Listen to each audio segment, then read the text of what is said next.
Welcome to the Kiwi Wedding Podcast. Today on the podcast we have Rosita. She got married on Waiheke Island at the beautiful Tantalus Estate, one of my favourite spots on Waiheke. And she had the amazing Esme and Logan capture her day, and we're going to share a few photos on Instagram, so make sure you go and give us a follow at the Kiwi Wedding Podcast. She shared a lot of great advice on choosing what to invest in, prioritizing your spending, and setting a budget when you have quite a bit of time leading up to your day. She had some great organisational hacks and just talked about planning a day that really reflects them and the people that they are. So much goodness in this episode, and make sure you check out all their wonderful vendors. Enjoy episode 15 with Rosita. So hi Rosita, thank you so much for coming on the podcast today. Absolutely, it's a pleasure. Thank you for having me. Yay. So to get started, if you could just tell me a little bit about you and your husband, how you guys met and your life together. Cool. So my partner and I, very cliche office romance. So we worked together, classic office job. He was that guy that just had like really good friends around him, a really good vibe. So obviously I want a bit of that. So I got to know him. And we were friends for about 3-4 years till we took that next step. I was the one that made the first move and said, "Hey, look, I think I've got feelings for you. It's okay if you don't too." Very quickly kind of learnt that he had the same feelings. And we had a lot in common as well, which was really cool, I think, just having the same hobbies. So we both love wine. I think that sums us up as a couple. So that's the biggest thing for him and I. My husband and I, we love collecting wine. We love drinking wine together. We're not alcoholics, of course, but it's one of those things where we kind of bonded over wine and our love for it. So a bit about us is about kind of touring the regions, the wine regions of New Zealand. COVID allowed us to do that since we couldn't go anywhere else. And we're about to hit Barossa Valley next year. So I'm really excited to hit another wine region overseas for once. So yeah, we kind of had that kind of office romance, bonded over a friendship, and the rest is history, really. Cool. I love that. I bet you have so many friends asking you for wine recommendations. Oh, Always absolutely. good to have a friend like you. Can you tell me a bit about your proposal story and how that all went down?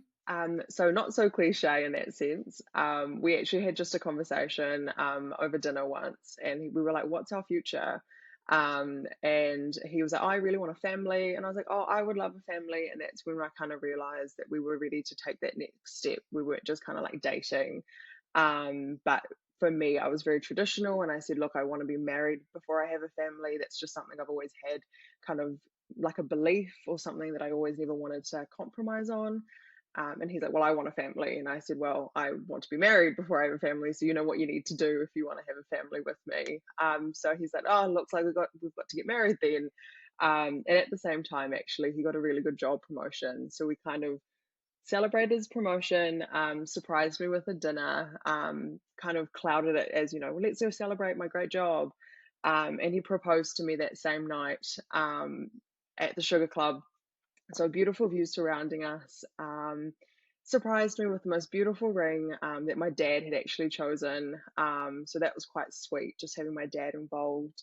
I'm a big daddy's girl, so that really meant the world to me. But we're quite kind of the quiet type, I suppose. So at dinner, the waiter had come by and said, "Oh, are you guys celebrating anything?"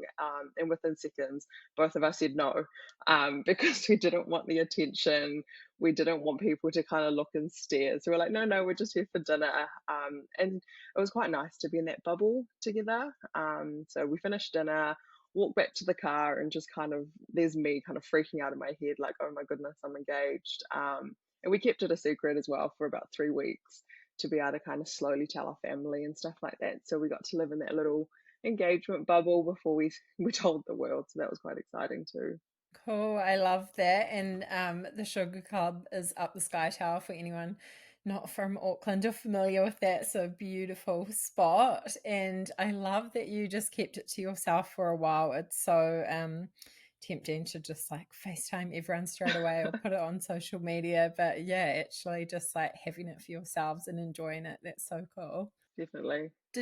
Were you always one of those girls that dreamed of her wedding, or yeah, did you have like a vision and style in mind that you wanted? And yeah, what were your first steps with starting to plan it and find a venue? So I don't think I really kind of grew up dreaming of my wedding per se, but those who were close to me and my husband even said he felt like he was getting married to a wedding planner. But I love planning events. Him and I love hosting, so we host our friends every Christmas, New Year's. Just give us a reason and we'll host. So when it came to wedding planning, it was very much like he said, just tell me how much I need to pay. You can ask me questions, but I have no idea what you're talking about. And so from the get go, we got engaged in, June. 2 weeks later, I had lined up a booking to look at Tantalus. And he's like, what the heck are you doing? Like, we haven't got a date. But I kind of had insight in terms of how crazy, the wedding industry can be in terms of, if you want a date in a particular venue. So I said, look, just, if you love me, just go with it. And we immediately went to this venue for a viewing, and they were completely booked out, crazy for like the year ahead. And then very quickly my husband realized, okay, you weren't kidding, you need to kind of get the ball rolling early. So I just went crazy, basically just wrote down everything that I thought I needed in a wedding, asked him some questions, but also kind of having a vision in my head, definitely, like, Pinterest and everything like that, the moment I got engaged. But I think it was one of those things where my husband, I don't think, understood or knew how expensive a wedding can be when he asked to get married. So I wanted to get him get him to understand that earlier on, so then I can get him on board to have the day that we both deserve. There's definitely a bit of education needed Yeah, often on the guy's side of things as well. for And I sure. mean, usually you haven't planned a wedding before, so you don't know how much things are and then how long things take. Like, if you want a Saturday in summer, then you almost need to get in like 18 months, 2 years in advance That's right. sometimes for certain venues. So, hmm yeah, how did you, had you gone to Tantalus before, or, yeah, had you always thought you'd want something on Waiheke Island? Funny enough, I kind of thought, oh, we'll just do something easy. We're easygoing. But actually, before we even got engaged, we had visited Tantalus once with some really good friends of ours, just for a wine tasting, a day on Waiheke. And both of us in that moment said to each other, wouldn't it be nice to get married here one day? And so, you fast forward to the engagement, it was a no-brainer to where we would want to get married. And I just kind of laughed and I said, that day we were at Tantalus, we had no idea we were going to be engaged within the next, few months. So we always definitely wanted a winery because it spoke to who we were. And I think our friends would be very stunned if we didn't get married at a winery. And it was just a matter of where. So we definitely considered, your classic mud brick Tantalus, Cable Bay. But for us, Tantalus just had something special. It was where we had really great memories. We also kind of thought, oh, this is quite different with kind of the history of Tantalus and its location.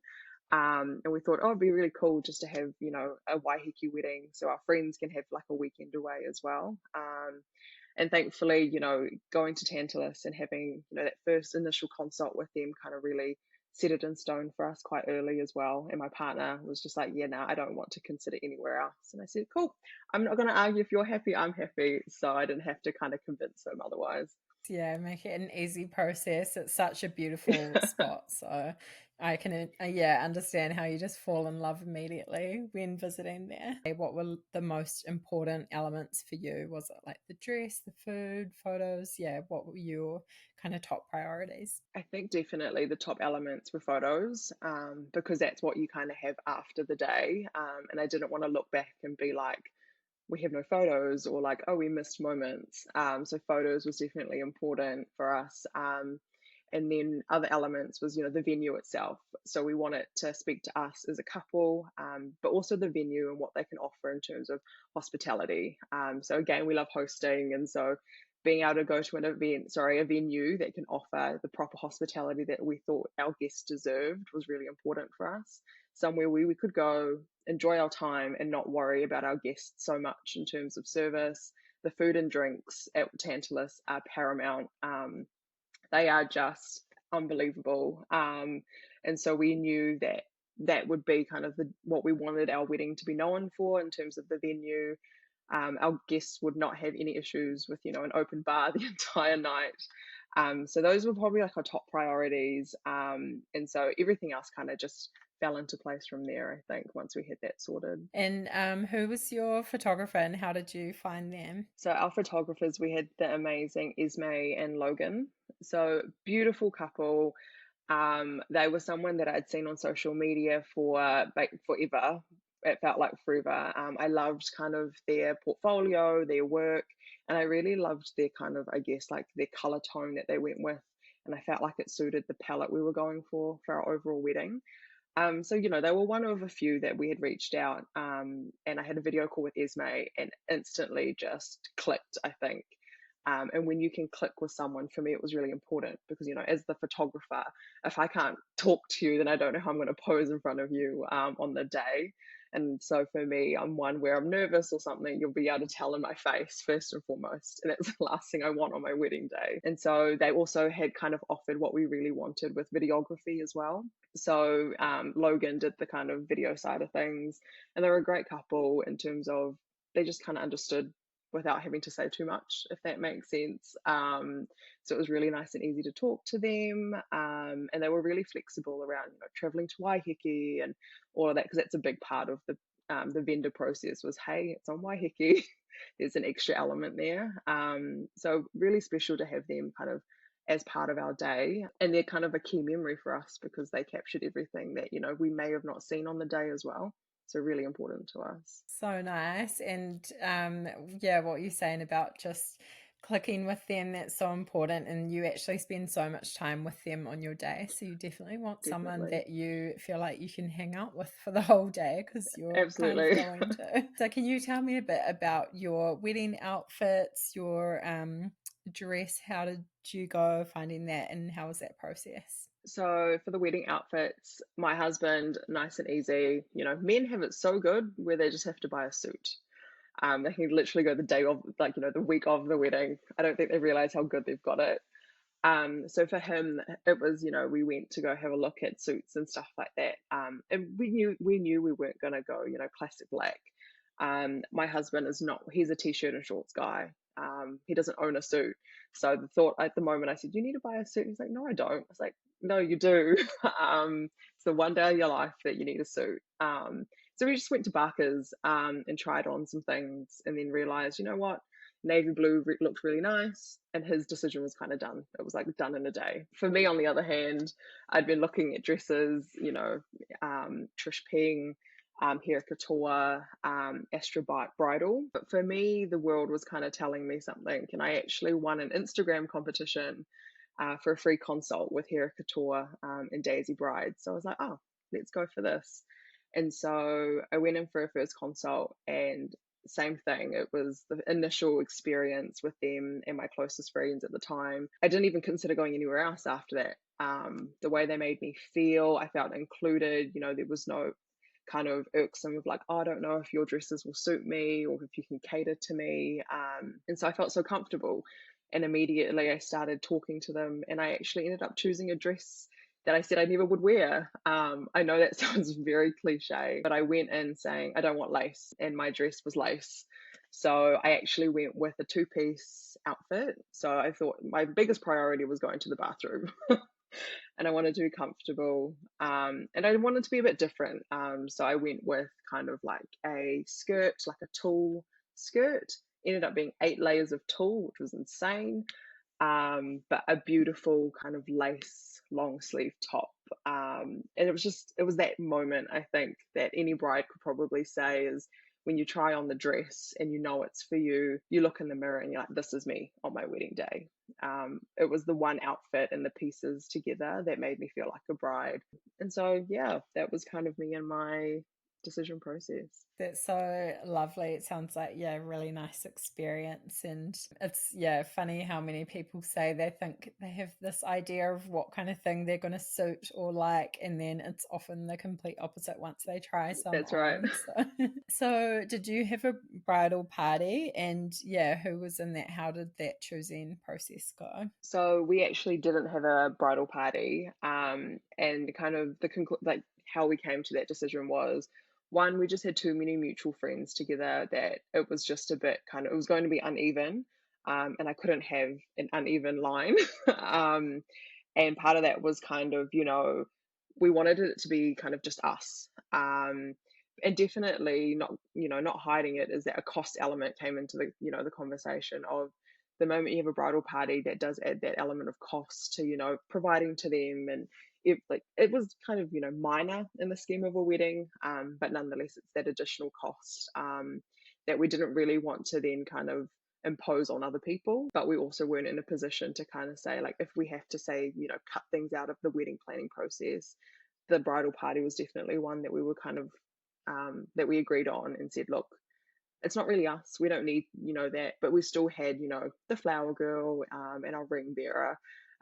But we didn't feel compelled to have a bridal party for us. And we also kind of thought, let's just have them as guests, because that was our priority, was just having our closest, our nearest and dearest kind of in the crowd to witness the day, as opposed to kind of standing up there and feeling compelled to keep their back straight the entire time. It's definitely becoming more of a thing. Yeah, potentially not having a bridal party, and I think that's cool for people to hear that that is an option, and it is definitely somewhere that you can save a bit on, and you're still going to include all your friends on the day, and sometimes it's more enjoyable for them to just be a guest and relax, Exactly.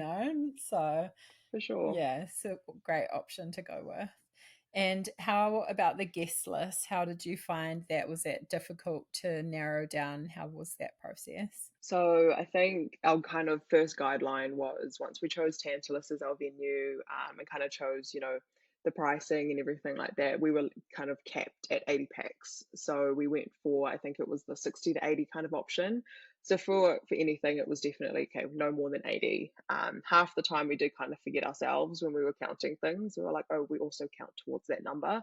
So that was something we always had to like remind ourselves. But for us, we both have very small families. So that was a few, we don't have to worry about arguments of cousins and extended family. So our family itself, I think we were 12 people of both our families together. So that was nice. And then we have like a lot of mutual friends. So that definitely made it easier in terms of, there was no, oh, but I want to invite this person. And we didn't have to worry about, so and so not getting along or anything like that, thankfully. So because we shared so many mutual friends, the kind of initial decision of who we were going to invite was quite easy. Quite lucky in that regard. But then it did come to a point where, like, oh, if I invite this person, we have to invite that person. And so that was kind of like getting to the 70 mark, and it got a little bit kind of cloudy of, do we really want to invite this person? Or like, if we invite this person, they're attached to 5 other people because they'll get upset.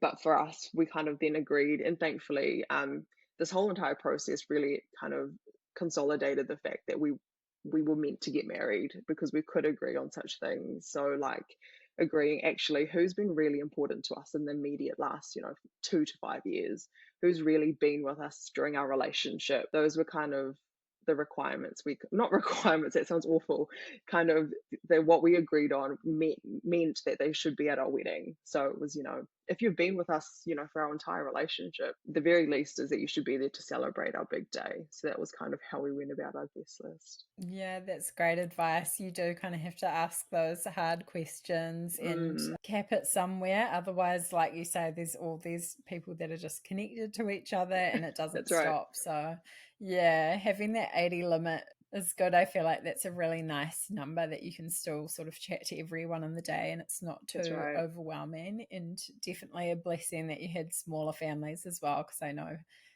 half or more of guest lists are often family and so many Yeah. cousins and stuff. So can you tell us a bit about the big day? How did it go down? And yeah, any like highlights or favorite moments? So I think every bride would say this, but the day just happens so quick. You spend what feels like your entire life in the lead up to it, planning every little detail for it all just to kind of wake up the next day and be like, oh, I'm married. So the lead up to the wedding was very kind of, I think for us, we were busy with logistics more than anything. So because we were on Waiheke, the biggest element for us was, how do we get everyone there? And so we had already kind of planned, we had ferry tickets for everybody. We'd organised transport to and from the venue. So that was all sorted for our guests. So that was great. My husband's family travelled up from Dunedin, so his family live in Dunedin and Gore, so they'd made the big trip up to Auckland. And then once we kind of, I guess, on the day, it was, I don't think I was even prepared for how fast it was going to go. I thought I had hours, but I had minutes. We hosted a pancake breakfast, and then all of a sudden we were doing platters for lunch, and I was like, where's the morning going? And then I started to get a little bit nervous, and I was like, this is it. My dress is hanging up, and I'm ready. I'm getting ready. Makeup artists are calling. Zoe dropped off my bouquet, and that really kind of freaked me out a little bit. I was like, I don't think I'm ready to get married. My husband wasn't around because he was running around doing things as well. And so I was just I didn't have my person. And I was really struggling with being able to express to my mum that I wasn't feeling right. But she was like, what are you freaking out about? But I was like, I just need my husband, but he's not here. And so I had that little bit of a freak out. And then my makeup artist was like, don't cry. So I had all these people kind of needing me, but I just wanted to kind of shut myself off. I just wanted time alone, I think. So once I was in my big dress, again, things were happening so quick. And then I turned up to Tantalus, and my nephew was standing there just ready to walk down the aisle. And I think time stood still for me at the top of the aisle. And that was for me a core memory, holding my dad's hand, and just being like, oh gosh, here we go. And I kind of felt like I was about to go down a slide. Walking down the aisle, just that exhilaration. And I think just hearing my husband's vows was something that I'll never forget, because he's not one, I mean, he's affectionate, he's definitely one who's really good with his words, but for some reason, reading his vows was just kind of like a wow for me. Just kind of hearing really how much I meant to him, and how much he wanted a life together, just kind of really just put things into perspective. And I think the rest of the world blurred out, and it was just us.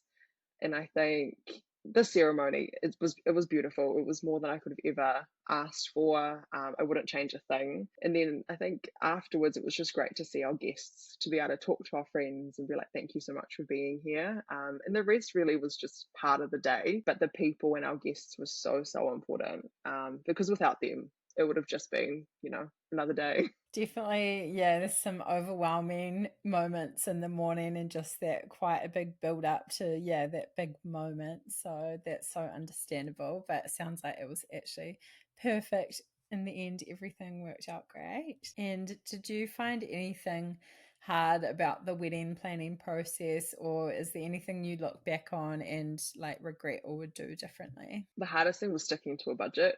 I think we kid ourselves trying to stick to one. I think the fact that we had a wedding on Waiheke kind of obviously was very kind of, how can you have a set budget if you're going to Waiheke? So we had a budget, but we definitely blew it. But we were honest with ourselves, and I would always reach out to him and say, hey, are we going to be able to afford this by the end of the day? All those invoices creep up on you.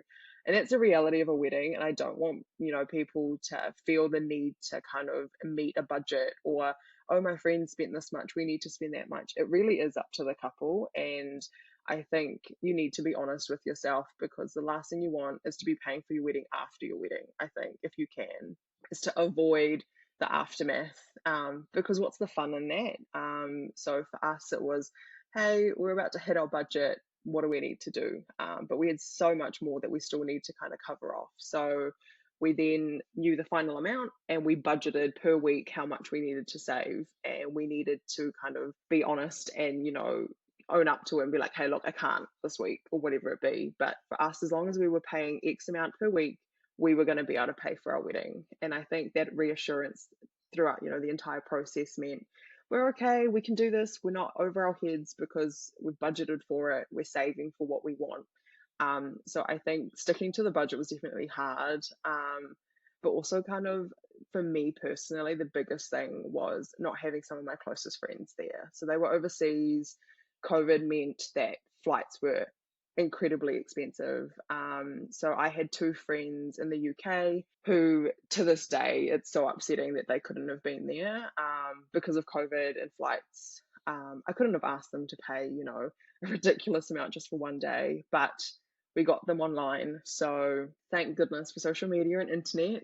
They were able to watch our ceremony online, which was nice to have them there. My husband's best friend also couldn't be there. He lives in Japan. So again, a lot of our international guests couldn't make it. So that was definitely one of the hardest things, not having, our closest friends there, just simply because they lived in another country. So nothing, I definitely don't think there's anything that I regret or we regret of our day, because our day is what we wanted it to be.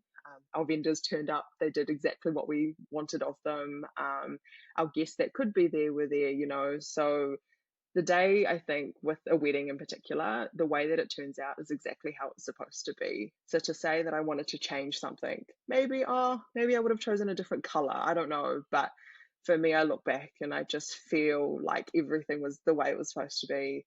Hindsight, I realize our table numbers weren't there, but I didn't even realize on the day. I only noticed when I No kind of one would thought have about it. noticed. No, and I think I noticed like a week later, and I was like, wait, where are our table numbers? But I just laughed and I was like, but why did I worry? Doesn't matter, because not everyone knew what table to go to. So, but it's just little things like that. I just kind of laugh and think, wow, I didn't think about it on the day. So it just goes to show how, minute that detail was. And I'm sure I'm the only one that noticed. Nothing major. It's definitely been a tough few years with trying to gather people together, and even Mm, since like borders been open, just flights been astronomical and stuff. So that's tough. And live stream is great, but you obviously wish they were there in person. of course. And going back to that budget piece as well, I think that is so relatable, that there's a lot of like comparison between friends, especially if you're all kind of in that Mm, season where you're getting married, and like how much should you spend, and it's so individual to the couple, and every single day is different. So you can't really go off that or judge each other. And I love that you were really intentional about it and putting aside money every week. And you don't want to start your marriage deep in debt. That can't be a good foundation. So no. ideally avoiding that is great. So that was going to be my next question. You've kind of covered about budget, but if you're happy to share about what you spent, even like a ballpark figure. And obviously you were saying it was a bit more than you thought. If you're happy to go into that. Absolutely. So initially, 2, 3 months into our engagement, we were kind of like, oh, 30K was decent. And then I got a few quotes from big vendors, a photographer, a florist, and I was like, yeah, 30K is not going to be enough. And so I had that conversation early, and my partner, his sense of humor, he's like, oh, we'll just grow our flowers. I can make your dress. And I was like, no, no, no, you don't understand. And then he's like, well, all our friends have phones. And I was like, you don't get it. And we were able to laugh through the process. And because we were making decisions quite early on, we still had time. And so we kind of crept a little bit more. So we started to hit towards the 40K mark. And some for New Zealand weddings, it's quite a lot. Particularly, I think, because we were only having 80 people. So, not necessarily a large wedding, but it was much more, I still consider it somewhat a destination wedding in the scale of like New Zealand, I think, because we, going to Waiheke, it's a beautiful place, but it's also, not the easiest to get to. You can't just get in your car and go. There's still the element of, oh, afterwards, do I stay on the island? Do I go home, which means catching a ferry, etc. And so we were definitely kind of contributing. We just, I think, spent our money on what was really important. So we definitely had help. So, my husband's side of the family contributed and took over our entertainment. So that was a weight off our shoulders. And then there were elements where, so, we made sure, okay, photography, we don't want to compromise on. So because of that, a chunk goes there. What are we going to cut back on, or what can we reduce to then still be able to get our photographers that we want? And, Tantalus was our dream venue. So that was fixed at the cost that it was. So leading up to it, definitely close to the 40K mark. That didn't include my dress. I didn't feel comfortable including my dress and accessories into a budget that my husband had to pay for, because it was my choice to spend an extortionate amount. I didn't want to implicate that on him, just because, I don't know, it just didn't sit right with me. And I had my friends say like, oh, just let him pay for it, but I had some friends understand where I I was guess he coming brought the from. ring, did he? Yeah, he did. And that was funny you say that, actually, because I did mention, I was like, he's really spent so much on me that I feel like I'm just going to treat myself and buy a really expensive dress. But yeah. Yeah, that's really impressive actually. I would have expected more than that. And a Waiheke wedding I know can add up just with all the logistics and getting everyone there. So yeah, I think you guys were really clever with that. And yeah, like you said about not having a bridal party or just looking at different areas to prioritize where you want to spend. That's great advice. Did you guys go on honeymoon straight away? Did you stick around on Waiheke for a while? And yeah, what did planning that look like? I wish we got to stay on Waiheke a little bit longer. So because we had family that had travelled, so my husband's family had to go back to Dunedin. His sister, my sister-in-law, they're dairy farmers, so they needed to get back as soon as possible. So basically, Sunday morning, woke up hungover, but I had to kind of reality hit, and I was like, I need to get my in-laws back home. So we basically had brunch on Waiheke, and then very quickly we had our cars. So we took the car ferry back to Auckland. And then literally my husband took one van, took it to the airport to drop my in-laws off, and I took the other van to drop other people off. So again, it was go, go, go. We didn't really have that, oh, we just got married kind of vibe immediately. It was just more like we've got other things to do. And then we kind of just came home, unpacked, and then we're like, okay, cool, what do we do now? So we haven't gone on our honeymoon yet. It was just kind of not the time of year, or it was too soon, it was too close to Christmas for us. We were like, we need to host Christmas, so we're going to stick around. So we're actually going away actually very soon at the end of next month.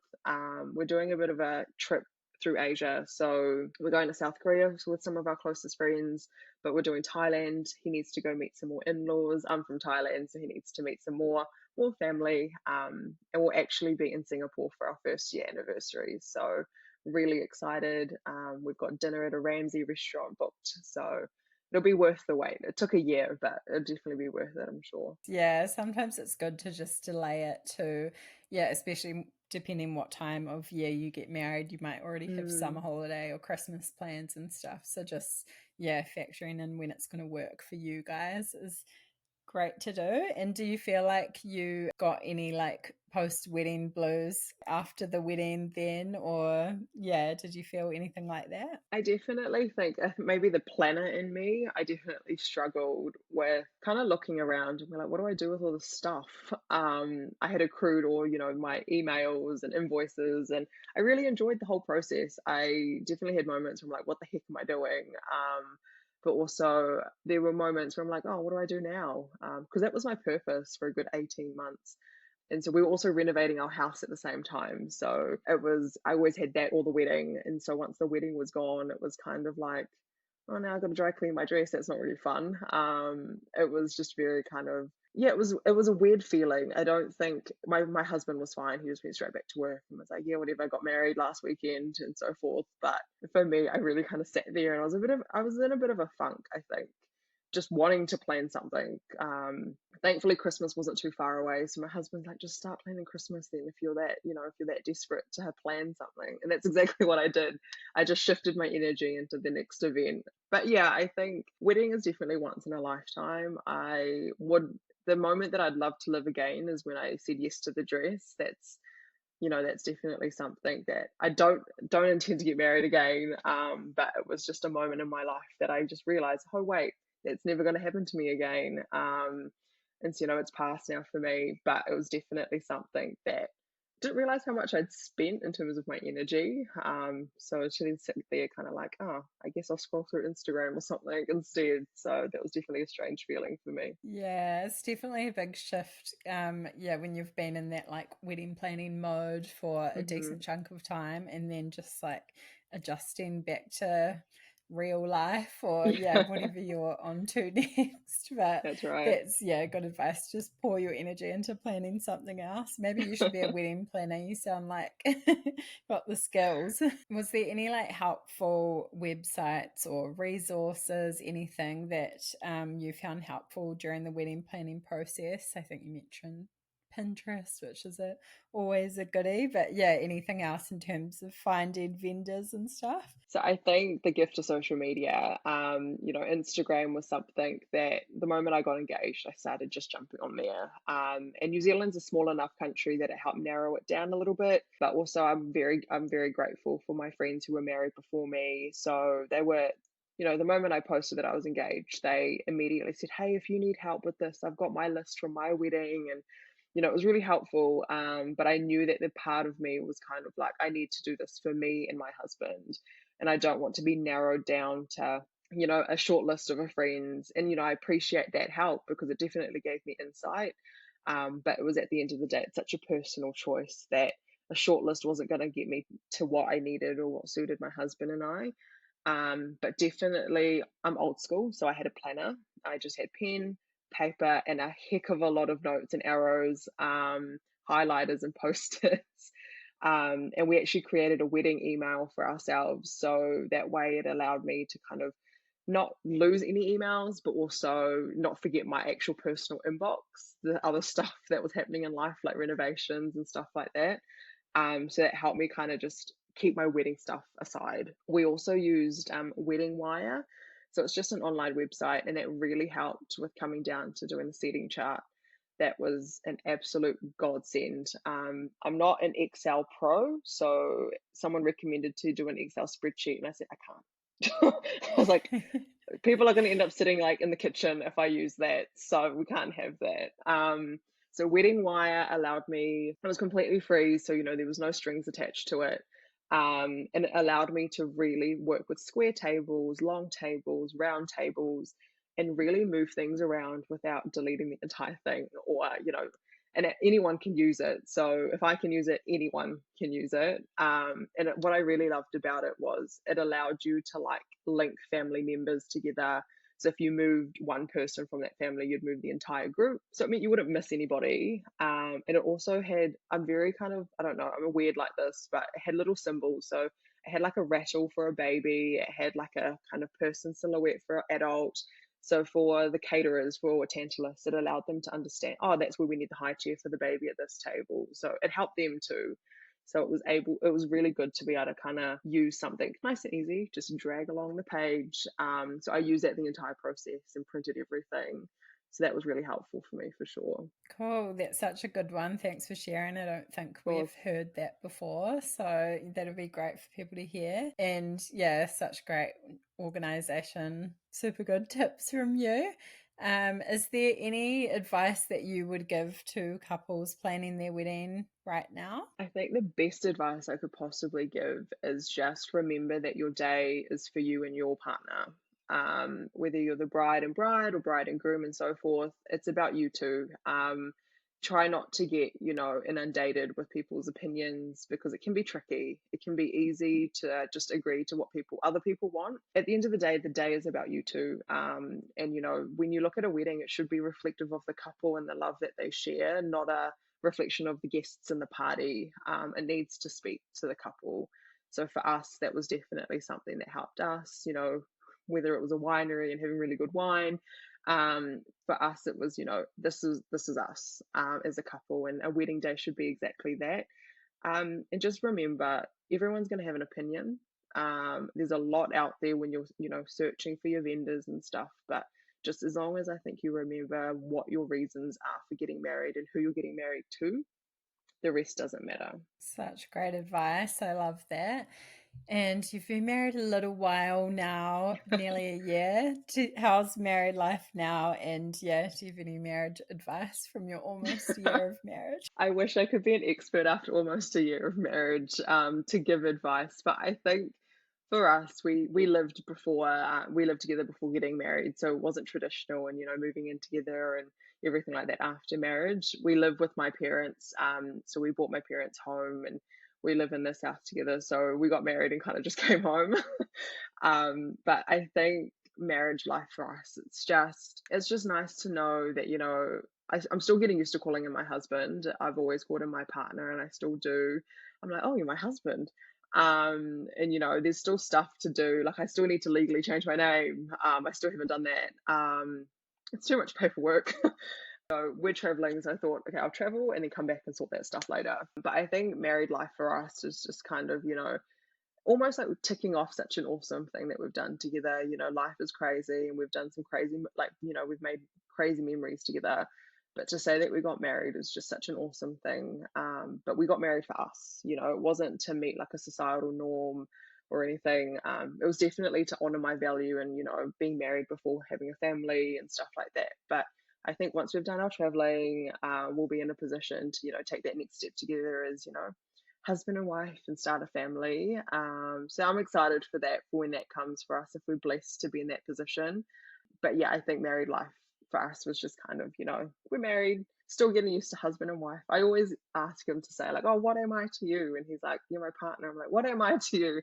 Just for him to say that I'm his wife, because it's just a nice feeling. But it's still strange in some ways, because, I see him as my partner, but I'm like, oh yeah, you're my husband. Take a few years to kick in, surely.